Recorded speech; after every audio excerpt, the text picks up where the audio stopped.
James, welcome to today's How to Jab and Knock Out the Competition with Yeah, real sales and marketing results. How are you? I'm fantastic, man. Thank you for having me on. I love the boxing gloves, dude. Hey, that's like the best cardio, man. My buddy got a bag and you just dance around it and you bounce, and before you know it, like the everything just starts happening. You start working your heart rate up. That's the way. It's what I do. It's how I get rid of all the stress from dumbasses out there that don't want to talk to me or they purposely avoid me. And you know what I'm talking about from a sales standpoint, right? Yeah, They I sure know, do. they need you, right? But for some reason, James, they just at that point in time, they just don't want to conversate with you. So I just had this conversation with a young seller this morning who was like, how, people just say I'm not interested. And it was funny because like we immediately said, well, what are you saying? And then of course the response is the typical young seller's response. Well, let me give you my pitch. This is what I say. And I say, oh, right there, you've got it, right? The reason they're not interested is because you're calling people and you're immediately pitching them. Stop this madness. So he was like, well, okay, so most people say not interested because it's like a brush off. It's a Yep. I want to hang this call up is what they really mean. Isn't that? So I tell him like, yo, the best thing you can do is stop the conversation. One, adjust what you're saying beforehand so that you don't get that response as often. That's the first step. Yep. The second step is if you get that response anyway, which is human nature, not interested, thanks, we just hang up. Stop the conversation. Wait, you're not interested in, and then talk about what they do. Wait, you're not interested in this thing that you do for a living, or you're not interested in talking to me. Right. And then it's like this human reaction. They're like, gosh, am I being a dick? Like, Yep. Yep. Yep. Yep. 100%. Well, James, let's take a step back. Help me understand and our audience understand, how did you get started with sales? Number one, this is a loaded question. Well, it's a two-part question, three-part question, four-part question. All right. How did you get started? Why do you love sales? And then how did you get involved with John Barrows and his team? Those are great questions. All right. So I cut my teeth in sales coming in and out of kitchen jobs. I spent 15 years in the kitchen. Okay. And mostly big corporate kitchens, Chili's, Bennigan's, Cracker Barrel. Like I did all the big kitchens that you might imagine. And I loved it. I was a good kitchen guy. It was a lot of fun coming to work. I had a lot of fun with my teams. Fun was my vibe. So in and out of the kitchens, because it's 114 degrees in there, you want to try some different shit. So you get out of the kitchen and you go do different things. And one of the things that I did all the time was sales. And I did door-to-door residential and door-to-door B2B. That's where I cut my teeth in sales. Okay. So spent a couple of years pounding pavement, both in a full suit and in the Orkin pest control uniform, right? Wow. Like I was the Orkin man walking around in neighborhoods, banging on doors. The way that I got into technology and SaaS today was in 2015. I graduated from 2014. I graduated from Maryville College as a non-traditional student. I was 32 years old. I had 4 children, and we were going to school full time at the same time as working. And I was in the kitchen. And when I graduated, somebody that I went to college with who designed the website for a small software company here in Knoxville, Tennessee called Cirrus Insight. And they posted, my company is hiring salespeople. If you have sales experience, please reach out to me. So I commented and said, I'm interested. I immediately got a direct message from him. He connected me to Zach Metters, who would later become my business development director. I worked under him and learned how to become a tech SaaS SDR. That was my first role in tech sales. Okay. And now, so then a year into that, I started holding my phone in front of my face and telling people all the things I was doing. Hey, I tried to say this thing on these cold calls and I landed 6 meetings, or hey, I tried this thing on these cold calls and it really tanked. Don't say this. Yep. Right. Yep. So it became really popular. And I thought to myself, I should probably give this thing a name. And one of the dominant questions I was getting when I started creating content was, what do I say when? What do I say? What do I say? What do I say? What do I say? So say what sales? What say what? Say what was like really popular in the 80s. So that was in my brain. And it just became this natural thing, this alliterative thing that came out of my mouth. Say what sales sounded really good. And I stuck with it and it caught on real fast. So then I kept making content, and I thought I better say something to attract people like me, because that's how you build a strong network. So I started saying at the end of the videos and at the end of my articles and content I would write, I would say, if you're a salesperson, we're the same person. And I sell to salespeople most of the time. Like that, ever since I started in sales, I've been selling to salespeople technically. Right. So like, now, of course, I'm going to say this. I want to pull you people in my direction, right? Yep. So I say, if you're a salesperson, we're the same person. Now people yell that shit back out at me at events. It's wild. So in the beginning of 2019, I moved away from Cirrus Insight. I stayed there for 4 years.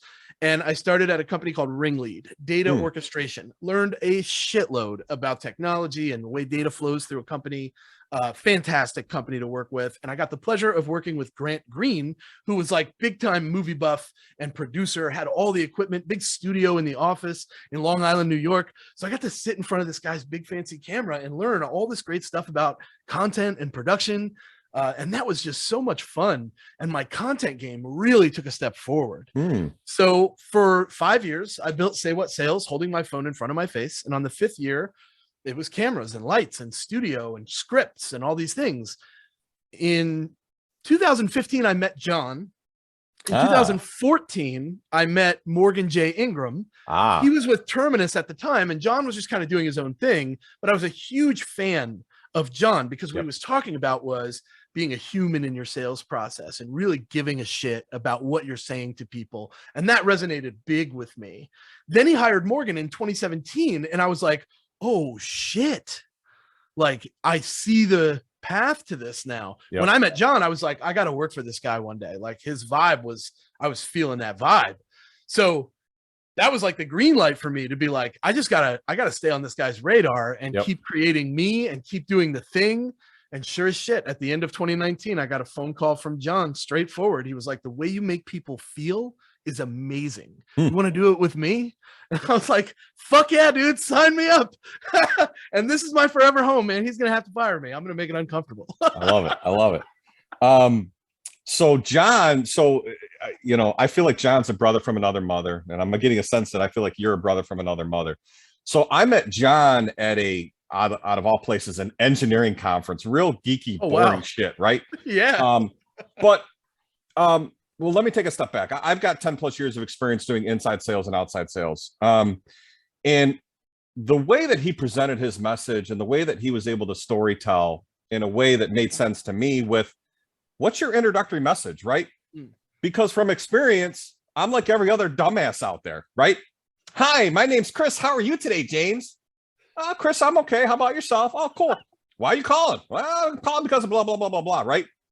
And he was able to convey it in such a way that just made complete sense to me. Literally at that moment, at that conference, on that day, I think this was back in 2015, 2016. I don't remember. Anyway, it just made a ton of sense. And ever since then, I started following him. I started commenting on him. I started to stalk him to some degree on LinkedIn, go, man, everything he's saying makes sense. What's the purpose of your call?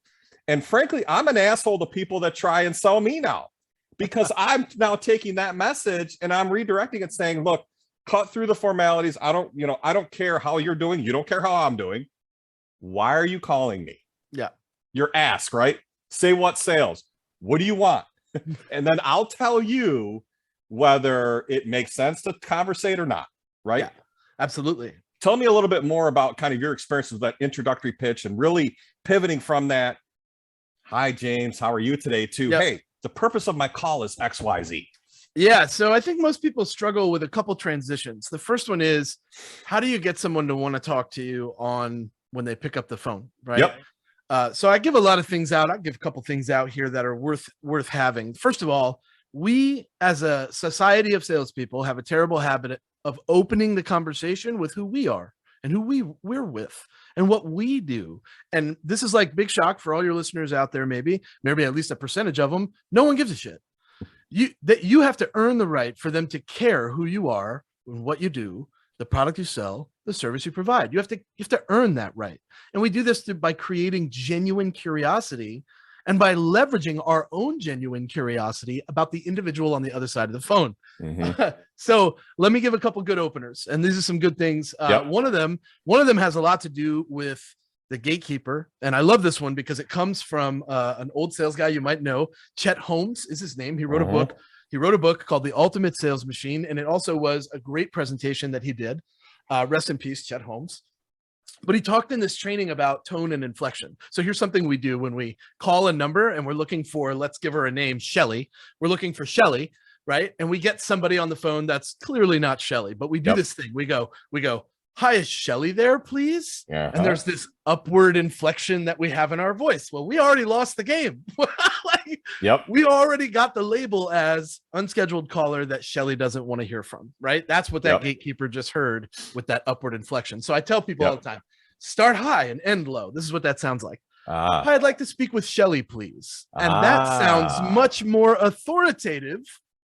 So the gatekeeper thinks this person means business, right? Right. And maybe you still get the same answer. I'm sorry, Shelly's not available right now. Most people would say, I'd like to leave a message, or the gatekeeper might say, let me put you through to their voicemail, right? And most people are okay with that. Yeah, go ahead, put me through. And you leave this voicemail. No one's phone rings off the hook with callbacks, right? I tell people, stop the conversation right there. They're not available right now. Oh, amazing. What's your name? And there's this pause. Interesting. And they go, my name is Winston. And you're like, hi, Winston. The reason I'm calling Shelly, would you mind writing this down?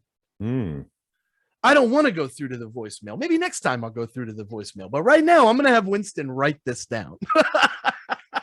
And I'm going to do this. And then I'm going to call back. And if someone else answers the phone and say, is this Winston? And I say, no. And I say, what's your name? By the time I do this over and over, I know exactly who I'm talking to. They know who I am. They know I'm calling for Shelly. And I want whoever it is to wake up in the morning, hear my phone call for a 15th time, and walk into Shelly's office and go, look, I don't know what you're doing today, but can you take 5 minutes and call James back? He calls every day. He seems like a really nice guy. He knows all of our names. I just became a human being to Shelly. And you built rapport. And I've built rapport, and I've earned that conversation instead of forcing it. Yes. All right, let's talk about, and I'm going to pivot into a webinar where my name was brought up, that you were on with John and Morgan, and I did it on purpose. And it's salespeople are lazy. Let's talk about that for a second.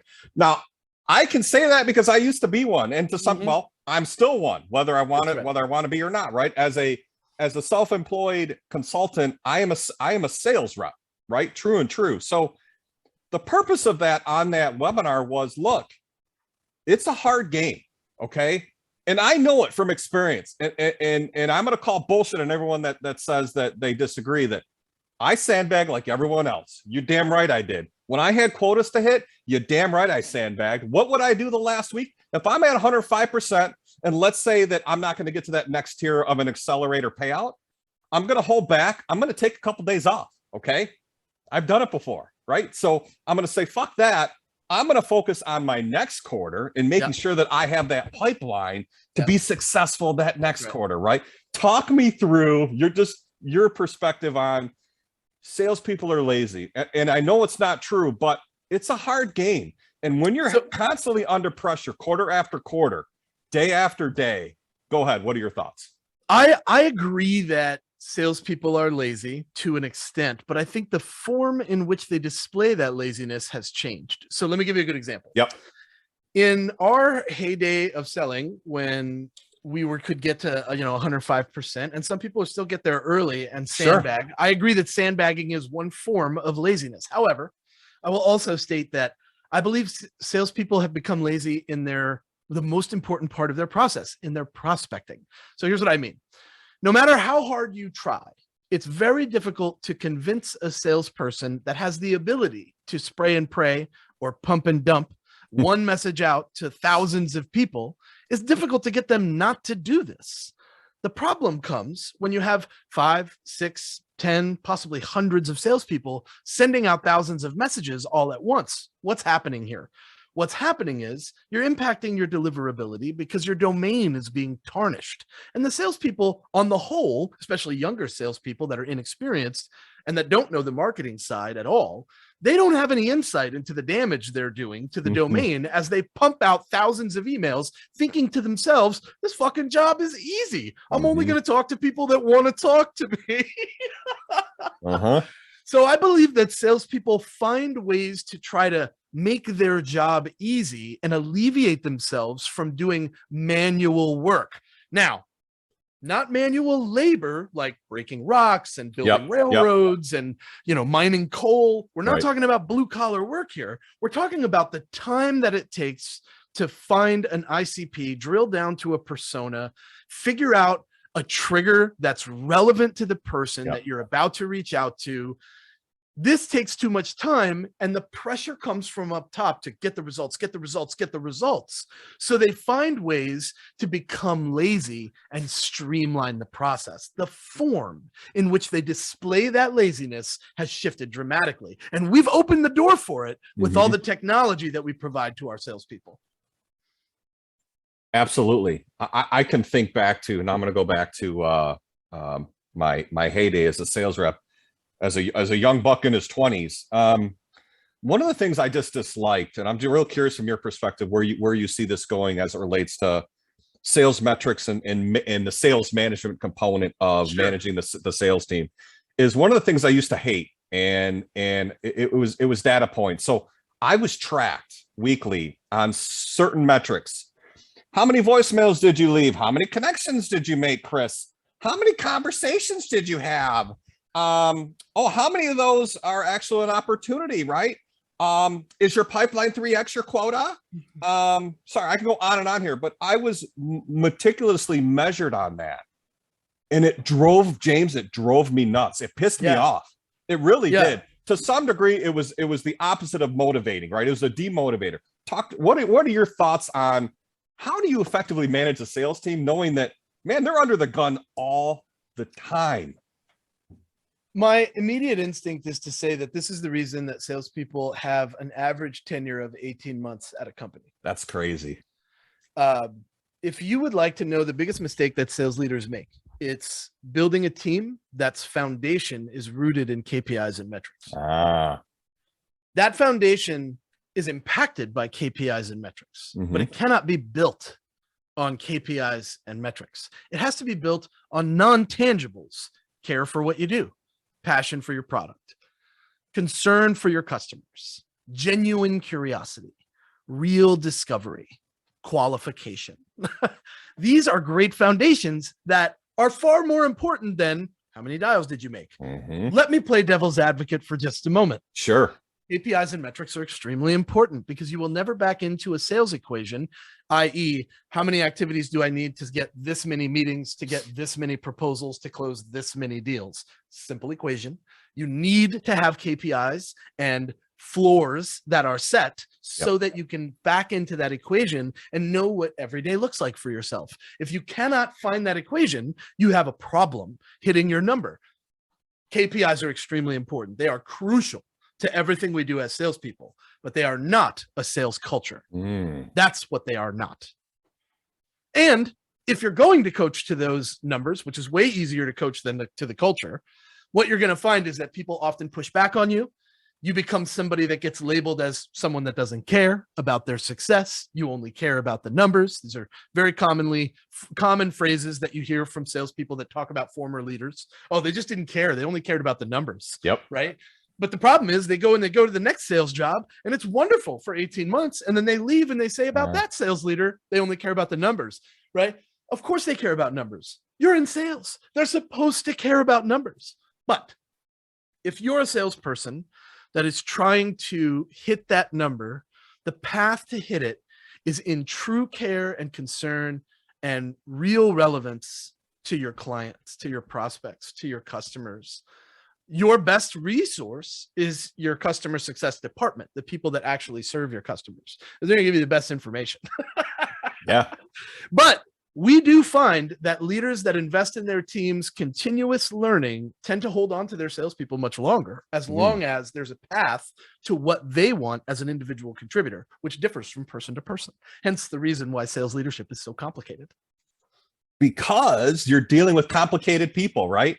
People are complicated. Right? I would say people are scared, panicky animals, but a person is probably logical and reasonable. I think that's a Men in Black quote, but it's so true. Yeah, right. I'm thinking you made an 80 reference earlier, and I was thinking about the cha-ching commercial. Anyway, I don't know why that's in my head right now, but that's here nor there. Cha-ching. I'm going to leave you with this, James. But before I do that, one of the things that used to bother me when I was being managed was I had one manager in particular that I just could not stand. He was an asshole. I'm going to say it out loud.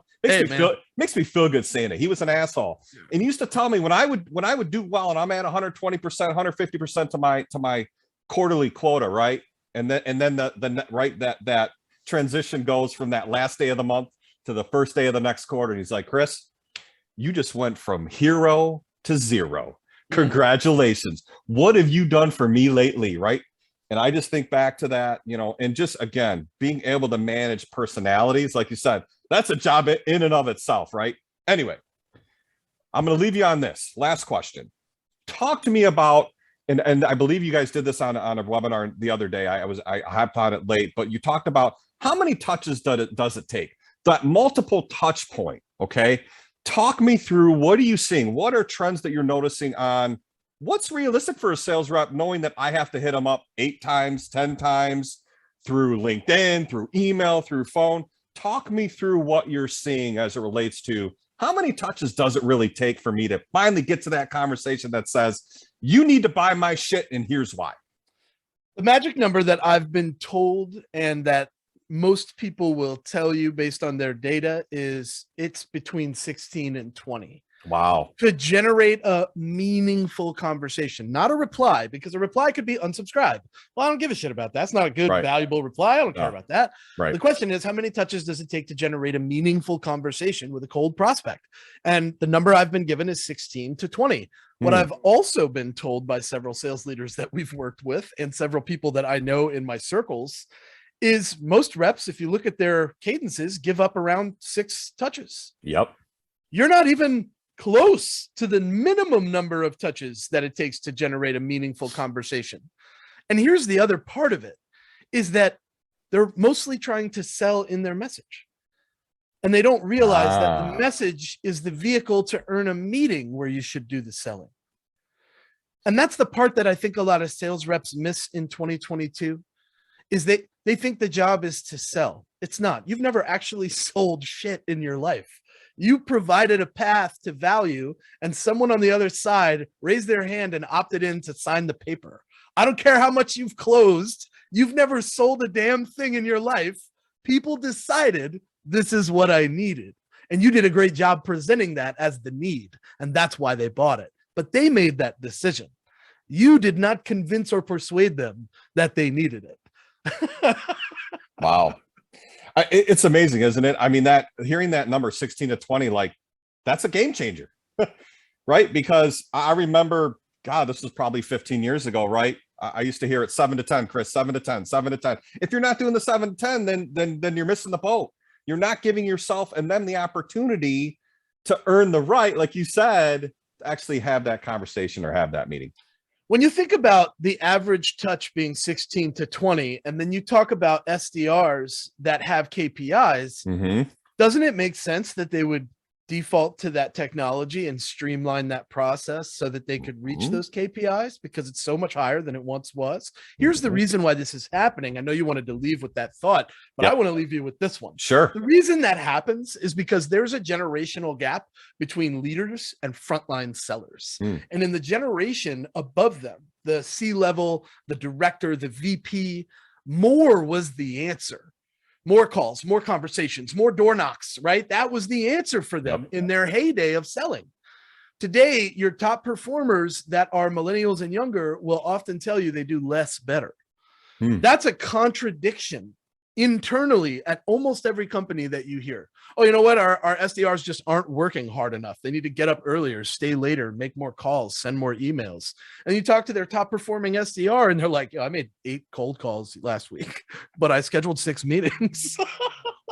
Yeah, that's a win all day, right? I don't care how you get there, just get there, right?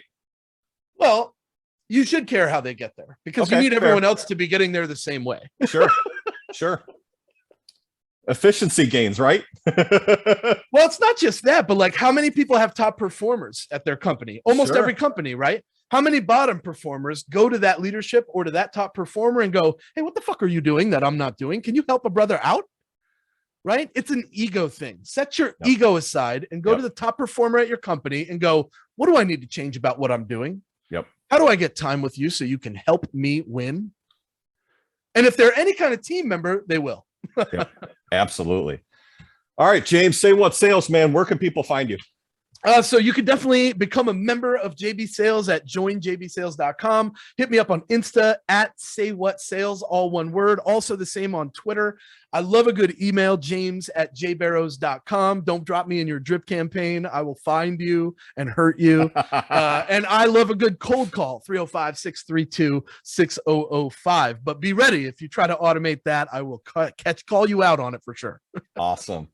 Hey, thanks for being part of this episode of How to Jab. Yeah. Knock out the competition with real sales and marketing results. James, you the man. Thank you very much. Thanks, brother.